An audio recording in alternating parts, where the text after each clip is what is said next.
Hello दोस्तों, हाय, welcome to the channel. कैसे हैं आप लोग? आई होप आप लोग बहुत अच्छे होंगे। और आज का जो वीडियो है वो पिछला जो इसका वीडियो था वो आपको बहुत पसंद आया था। तो ये आज उसी का अगला पार्ट है, जहाँ पर हमने डिस्कस किया था, मैंने आपके साथ डिस्कस किए थे कुछ पॉइंट्स कि क्यों आपका इनर वर्क जो है वो आपके लिए ढंग से काम नहीं कर रहा है। सालों हो गए आपको इनर वर्क करते हुए और फिर भी वो आपके लिए कुछ भी असर क्यों नहीं दिखा पा रहा है। तो वहाँ पे मैंने आपको कुछ टिप्स दी थी कि आप ये इस्तेमाल करिए, ये भी काम में लाइए, ये ऐसे ऐसे अपने बिहेवियर को मोल्ड करिए सो दैट आपके लिए आपका इनर वर्क अच्छे से काम कर सके और जो भी पर्पस होता है इनर वर्क का वो अच्छे से फुलफिल हो सके। तो आज ये जो पार्ट है ये उसी का नेक्स्ट पार्ट है। अगर आपने वो वीडियो नहीं देखा है, हालांकि वो वीडियो बहुत पसंद आया था, लेकिन अगर आपने नहीं देखा है तो आप जाके देख सकते हैं। पीछे 2-4 वीडियो के बाद वो वीडियो होगा, तो आप वहाँ पे देख सकते हैं। तो आज हम जो है आगे की बात करेंगे। उससे पहले एक बात दोस्तों, अगर आपको वीडियो पसंद आता है तो प्लीज़ चैनल को सब्सक्राइब करिए और लाइक करिए और प्लीज़ कमेंट में कुछ ज़रूर लिख कर जाइएगा। नवरात्रि चल रहे हैं, जय माता दी लिख के जाइए, थैंक यू यूनिवर्स लिख के जाइए, 1111 लिख के जाइए, जो जय शिव शक्ति लिख के जाइए, जो आप लिखना चाहते हैं वो लिखिए, बट कुछ लिखिए ज़रूर। क्योंकि कमेंट बॉक्स जब वो एक भरा हुआ दिखता है तो इतना मोटिवेशन मिलता है, इतना अच्छा लगता है। नो डाउट आप लोग लाइक ज़रूर करते हैं, उसमें बिल्कुल कंजूसी नहीं करते, लेकिन प्लीज़ कमेंट भी ज़रूर करिए। तो चलिए अभी हम नेक्स्ट जो है इसके कुछ पॉइंट्स डिस्कस कर लेते हैं। जहाँ पर हमने पहले डिस्कस किया था कि आप इनर वर्क तो कर रहे हैं, जैसे मैकेनिकल सा कर रहे हैं एक रोबोटिक तरीके से, लेकिन अगर आप सेल्फ लव नहीं कर रहे हैं तो सेल्फ लव शुरू करिए। एक एक करके अपने इश्यूज पे जाइए, इश्यूज हील करिए, नए कर्मा मत बनाइए, बल्कि जो पहले के ऑलरेडी आपको पता है कि आपको दुख और तकलीफें क्यों सहनी पड़ रही हैं, तो उन कर्मा की क्लेंजिंग करिए, उन कर्मा को क्लियरिंग करिए। एक एक के साथ अपना अकाउंट जो है वो फ्री करते चलिए। फिर नेक्स्ट था, उसमें उस वीडियो में नेक्स्ट पॉइंट था क्रिएटिविटी की तरफ जाइए। अब आगे जो है मैं आपके साथ डिस्कस करने चाह रही हूँ कुछ पॉइंट, क्योंकि ये कुछ बिहेवियर के आपके पैटर्न होते हैं या शायद कुछ कमियां होती हैं जिनकी वजह से आपके जीवन में, आपकी जर्नी में वो कमी बनी रहती है। तो रिस्पॉन्सिबिलिटीज लेना चालू करिए, ठीक है। नेवर एवर से कि मतलब मुंह छुपाने की कोशिश मत करिए। देखिए, हर चीज के कॉन्सिक्वेंसेस जरूर होने हैं, हर काम के, हर स्टेप के कॉन्सिक्वेंसेस होने ही होने हैं, चाहे वो अच्छे होंगे या तो वो बुरे होंगे। दो ही चीज़ हो सकती है, या तो अच्छे कॉन्सिक्वेंसेस होंगे, अच्छे परिणाम होंगे, या फिर बुरे परिणाम होंगे। तो जो भी आपने किया है, जो आपका डिसीजन रहा है, जो आपने किया है, उसको लेके फिर ऐसा नहीं कि आप जो है किसी को ब्लेम कर रहे हैं या कहीं उसके दिस एंड दैट रीजंस बता रहे हैं। नहीं, never ever do this, take your responsibility. अगर कुछ करने चले हैं और वो गलत भी हो गया तो अपनी रिस्पॉन्सिबिलिटी लीजिए। ये एक तरह से ऐसे समझिए और दूसरी तरह से ऐसे समझिए कि समटाइम्स होता है कि लोगों को एंगर इशू होता है, ठीक है। अपने बिहेवियर्स की रिस्पॉन्सिबिलिटी खुद लीजिए, अपने इश्यूज की रिस्पॉन्सिबिलिटी खुद लेना स्टार्ट करिए। बिकॉज जब आप रिस्पॉन्सिबिलिटी लेंगे तो आप उसको हील करने के बारे में सोचेंगे, आप उसको ठीक करने के बारे में सोचेंगे। क्योंकि ऑब्वियसली कोई भी गलत चीज़ कोई भी नहीं चाहता अपने जीवन में। तो अगर कुछ गलत आप आंखें खोल के देख पाएंगे तभी तो आप उसको ठीक करने के बारे में सोच पाएंगे। जो हम बोलते हैं ना कि अवेकन्ड और अनअवेकन्ड लोग, मैं एक बात हमेशा बोलती हूँ, अवेकन्ड और अनअवेकन्ड लोगों के बीच में ज़्यादा कुछ फ़र्क नहीं होता, ठीक है। हम भी वैसे ही इंसान होते हैं, जैसे वो लोग इंसान हैं, वही सब कुछ हमारा भी होता है, वही हमसे गलतियाँ भी होती हैं, वही सब कुछ होता है। अवेकन इंसान की पहचान है कि वो रिस्पॉन्सिबिलिटी लेकर उस चीज को अब आगे नहीं करेगा, ठीक करेगा। ये ऐसे स्टेप जो लेगा वो होता है अवेकन पर्सन। और जो अनअवेकन 3D पर्सन है, वो क्यों 3D पर्सन कहलाता है, क्यों अनअवेकन कहलाता है? उसको पता है उसने गलत कर दिया, उसको पता है उसके कॉन्सिक्वेंसेस उसकी वजह से आए, ये रॉन्ग डूइंग्स उसने की हैं, ठीक है। तो वो बिल्कुल डिनाई कर देंगे, बिल्कुल भाग जाना चाहेंगे, कभी they can never take responsibilities. उनमें वो गट्स ही नहीं होगा, वो करेज ही नहीं होगा। ये करेज ओनली एन अवेकन पर्सन के अंदर होता है कि वो अपनी किसी भी अच्छी या बुरी चीज़ की रिस्पॉन्सिबिलिटी लेने की हिम्मत रखता है, करेज रखता है वो वाला। और ये करेज सिर्फ़ और सिर्फ़ एक अवेकन्ड पर्सन में हो सकता है, अनअवेकन्ड तो इधर-उधर मुँह छुपाएगा, ठीक है? तो ये फ़र्क प्लीज़ रखिए, अपनी चीज़ों की रिस्पॉन्सिबिलिटी लीजिए, अपने बिहेवियर्स की रिस्पॉन्सिबिलिटी लीजिए, सही या गलत सबसे हो जाता है। द थिंग इज़ कि उसको पहचानें और उसको ठीक करें। तो रिस्पॉन्सिबिलिटीज़ लेना सीखें, रिस्पॉन्सिबिलिटीज़ से कोई भी ये मतलब नहीं निकालेगा कि हमें फैमिली के लिए करना है, करते ही जाना है। रिस्पॉन्सिबिलिटी लेने का जो एक सुपरफिशियल मीनिंग है, यहाँ पर वो मीनिंग नहीं है, इट्स वेरी डीप।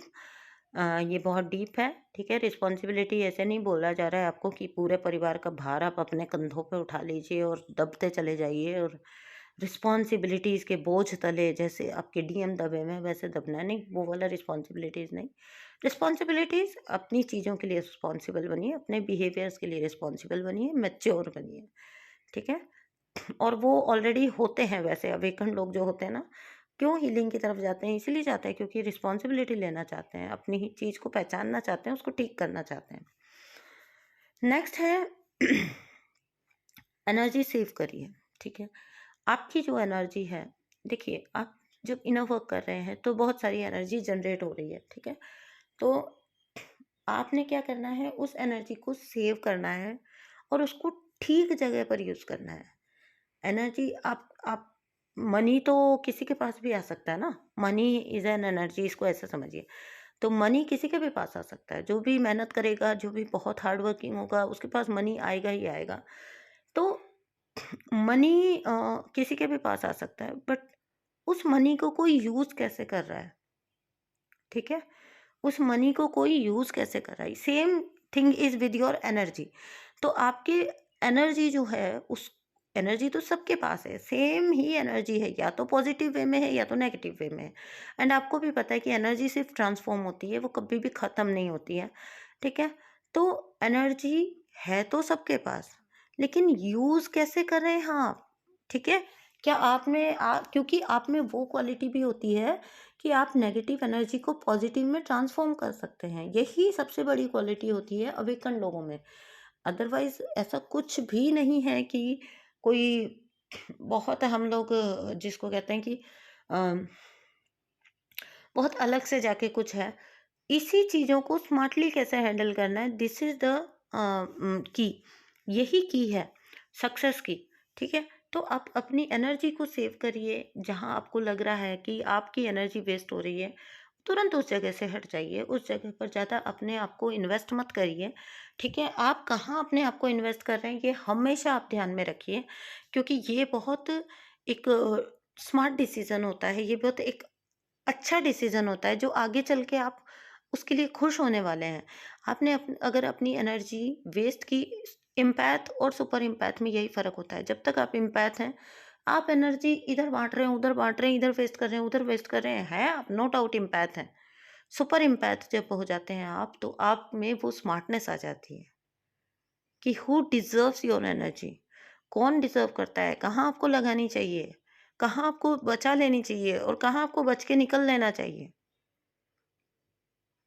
ये चीज़ें होती हैं आपकी क्लेवर और स्मार्ट डिसीजंस, ठीक है? और ये आ जाता है आपके अंदर जब आप स्पिरिचुअलिटी को फॉलो करते हो। स्पिरिचुअलिटी कभी भी आपको ऐसे कमज़ोर नहीं बनाती है कि हमें तो अब सब कुछ सहना है और हम तो स्पिरिचुअल हैं, कर्मा के नाम पे सब सह रहे हैं, ठीक है? स्पिरिचुअलिटी आपको बहुत स्ट्रॉन्ग बनाती है, और मेरा मानना है कि मैंने जो अपनी थ्रू आउट जर्नी देखा है कि स्पिरिचुअलिटी आपको बहुत स्मार्ट बना देती है। बहुत ज़्यादा स्मार्ट बनाती है आपको, ठीक है? तो आप ये चीज़ ध्यान रखनी है कि आपकी एनर्जी किस साइड लग रही है। एकदम से लेथार्जिक होके आप पड़े हुए हैं, पूरा-पूरा दिन भर अपनी एनर्जी का उपयोग कर रहे हैं अपने पर्सन को सोचने के, बार-बार जाके 10 बार, 20 बार भी आप उसकी डीपी देखेंगे तो उससे कुछ भी it doesn't make any sense.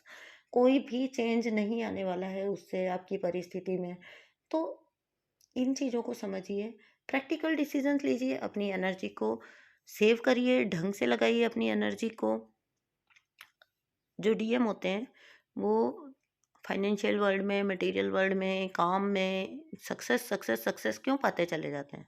देखो, क्यों? क्योंकि उनकी सारी एनर्जी, उनकी कोई एनर्जी वो आपकी साइड इन्वेस्ट नहीं करेंगे। उनकी सारी एनर्जी उनके लिए लग रही है, ठीक है, उनका जो भी गोल है, लाइफ के सेट गोल्स हैं, जो कुछ भी उनका है, और यहाँ पे दिन रात उनके बारे में सोच सोच के आप भी अपनी एनर्जी उनको दे रहे हैं। तो सोच के देखिए, आपकी इतनी प्रीशियस एनर्जी भी जब आप उन्हीं के काम में लगा दे रहे हैं, तो क्यों नहीं उनको सक्सेस मिलेगी? क्यों नहीं वो आगे बढ़ेंगे? जो लोग बोलते हैं ना कि मैम वो तो मटेरियल वर्ल्ड में तो नो डाउट बहुत वो अपने आप को जाना माना व्यक्ति है, ऐसा है वैसा है। तो वो कौन एनर्जी दे रहा है उसको? उसको आप ही एनर्जी दे रहे हैं दिन रात सोच सोच के उसके बारे में। तो ये ध्यान रखिए कि आपकी एनर्जी आपके काम की है, ठीक है? तो be complete and be happy in yourself. अपने आप में कंप्लीट बनिए, अपने आप में खुश रहिए। कोई आपके अलावा कोई और आपको ना खुश कर सकता है, ना कंप्लीट कर सकता है, ठीक है? नेक्स्ट है, अपनी जर्नी में दूसरों को ब्लेम करने के अलावा, दूसरों से एक्सपेक्ट करने के अलावा, खासतौर से अपने पर्सन से, अपने काउंटर पार्ट से एक्सपेक्ट करने के बजाय, take charge of your journey. आपको ये पता होना चाहिए, वो जब आएंगे तब आएंगे, जब उनको ज्वाइन करना है कर लेंगे। अगर आप अपनी बात पर पक्के हैं, आपको पक्की तरीके से पता है कि यही आपका ट्विन फ्लेम है, नो डाउट आज नहीं तो कल वो आपको ज्वाइन करेंगे ही करेंगे जर्नी में, ठीक है? लेकिन आप इसकी वजह से अपनी जर्नी को होल्ड पे नहीं डालेंगे। आपने अपनी जर्नी का चार्ज पूरी तरीके से लेना है, आप उसके लिए जिम्मेदार हैं। आपकी अपनी जर्नी के लिए आप जिम्मेदार हैं। अगर आप स्प्लिट सोल्स में हैं, तो यहाँ अर्थ पर आपको जो है सेपरेट एंटिटी के रूप में भेजा गया है ना, अलग अलग भेजा गया है। तो आप लोगों के अलग अलग ही तो कार्मिक होने वाले हैं, अलग अलग ही आपके जो है जर्नी होने वाली है। जर्नी अलग अलग करते हैं। आप अपनी यहाँ ग्रोथ की जर्नी कर रहे हैं, वो जहाँ है वहाँ अपनी ग्रोथ की जर्नी कर रहे हैं। तो द थिंग इज कि जब आप यूनाइट होंगे तब होंगे। उसके लिए अभी से जर्नी को होल्ड पर डाल के बैठे रहना कि कब मेरा पर्सन आएगा और कब मुझे ज्वाइन करेगा। बहुत से लोग होते हैं हमें तो सोल पर्पस तब करना है, नहीं, जब जहाँ जैसे हैं अपनी जर्नी का चार्ज लीजिए, उसको ठीक करिए। कोई बात नहीं, सोल पर्पस में ज़रूरी नहीं है कि सभी लग जाए, एकदम से लग जाए, ठीक है? लेकिन कम से कम अपने आप की हीलिंग का प्रोसेस चलाते रहिए। अपने आप को लेथार्जी करके बैठे हुए हैं, पर्सन कब आएगा, तब हमें सोल पर्पस करना है। अरे उस सोल पर्पस को करने के लायक जो वाइब्रेशन चाहिए, जो आपकी एनर्जी चाहिए, वो तो रेज़ कर लो। वो तैयारियां तो कर लो। ये जो तैयारी हो रही है ये किस चीज़ की हो रही है? इसी चीज़ की तो हो रही है कि जब आपका पर्सन आके आपको ज्वाइन करेगा तो आप तो तैयार मिलो। ठीक है, नेक्स्ट है जो सब लोग बहुत कमी कर देते हैं उसके अंदर, ईच एंड एवरी टाइम पे ग्रेटिट्यूड फॉर एवरीथिंग। कभी भी ऐसा नहीं होता कि आपके पास कुछ चीज़ें ना हो जिनका आप ग्रेटिट्यूड कर सकें। नो डाउट आप कितनी भी आज गंदी कंडीशन में हो, कितनी भी बुरी सिचुएशन में हो, फिर भी आपके हाथ में कुछ ना कुछ ज़रूर है। उस कुछ ना कुछ को पहचान के वहीं से ग्रेटिट्यूड स्टार्ट कर दीजिए, ठीक है? तो ग्रेटिट्यूड पे करने में बिल्कुल कंजूसी मत करिए। इसके लिए हम एक प्रैक्टिस करते हैं। हम तक क्या करते हैं घर में कि चलो 10 चीज़ों के लिए थैंक यू करते हैं, चलो 20 थिंग्स के लिए थैंक यू करते हैं। अब उसमें जो जहाँ नज़र पड़े, इनफैक्ट खिड़की पे भी नज़र पड़ रही है तो अच्छा ठीक है, तुम मेरे को सेव कर रही हो, तुम बंद होती हो तो मैं सेफ रहता हूँ, यानी कि मतलब तुम मेरी आर्ट बन रही हो, या बेड है तो उसके लिए, या अलमारी है तो उसके लिए। मैं बच्चों को ऐसी प्रैक्टिस दे देती हूँ, तो वो छोटी छोटी चीज़ों के लिए कर रहे होते हैं लेकिन बड़े मज़ेदार वो चीज़ हो जाती है, ठीक है? ब्लैंकेट को थैंक यू बोल रहे हैं, एसी को थैंक यू बोल रहे हैं, या फैन को थैंक यू बोल रहे हैं, या अलमारी को थैंक यू बोल रहे हैं, लेकिन बोल तो रहे हैं ना। उन सब चीज़ों के लिए भी थैंकफुल तो है ना। इलेक्ट्रिसिटी के लिए थैंक यू बोल रहे हैं, वाटर के लिए थैंक यू बोल रहे हैं, लेकिन बोल रहे हैं। तो ऐसा कभी भी नहीं होता कि आपके पास कुछ भी ना हो, कुछ ना कुछ आपके पास हमेशा होता है, ठीक है? तो उस चीज़ को पहचानें और हमेशा ग्रैटिट्यूड के पॉइंट ढूंढिए, ना कि कंप्लेंट बॉक्स बनिए, ना कि शिकायतों के डब्बा बनिए कि हाँ नहीं मेरे जीवन में ये कमी है, वो कमी है, वो कमी है। वो तो ढूंढते रहेंगे तो आपको अनलिमिटेड वो भी मिलती रहेंगी। जिस तरह अगर आप ग्रैटिट्यूड के पॉइंट ढूंढेंगे तो वो भी अनलिमिटेड मिलेंगे, तो इसी तरीके से आपको अगर शिकायतों के पॉइंट ढूंढेंगे तो वो भी अनलिमिटेड आपको मिल जाएंगे। नेक्स्ट है डिसीजन की पावर बढ़ाएं, ठीक है? डिसीजंस लेना स्टार्ट करें। और इसकी शुरुआत आप कहाँ से कर सकते हो पता है? डिसीजन तो हर कोई लेता है, अपने बारे में सोचता है, मुझे ये करना चाहिए। वो जो आप एक सेकंड ओपिनियन ढूंढ रहे होते हो ना, सीख कर रहे होते हो, तो आप अननोइंगली ये कह रहे होते हो कि भैया मैं इतना इंटेलिजेंट नहीं हूँ, तुम ज़्यादा इंटेलिजेंट हो, चलो तुम बताओ। ठीक है? तो वैलिडेशन ढूँढना बंद करिए। आपने डिसीज़न लिया है, अपने ऊपर कायम रहिए और डिसीज़न लीजिए। 1 बार लीजिए, 2 बार लीजिए, छोटी-छोटी चीज़ों से लेना स्टार्ट करिए।